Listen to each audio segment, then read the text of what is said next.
Mama, how can I say I love you in Māori? Actually, there are lots of different ways, but I'll teach you one way. Sing after us. I love you. I love you. Ka nui taku aroha mo. Ka nui taku aroha mo. I love you. I love you. Ka nui taku aroha mo. Ka nui taku aroha mo. How can I say I love you, Mum, and I love you, Dad? That's a good one. Here we go.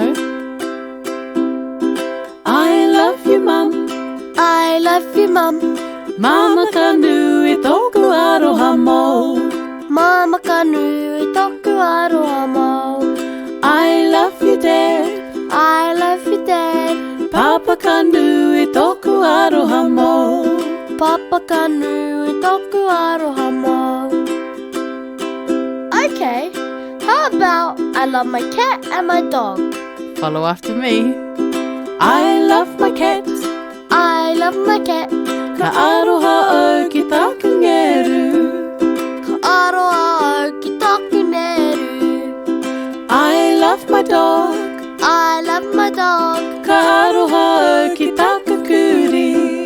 Ka aroha o ki taku kuri. Ka nui taku aroha, I have lots of love. Mo means that love is for you. Ka nui taku aroha, I have lots of love.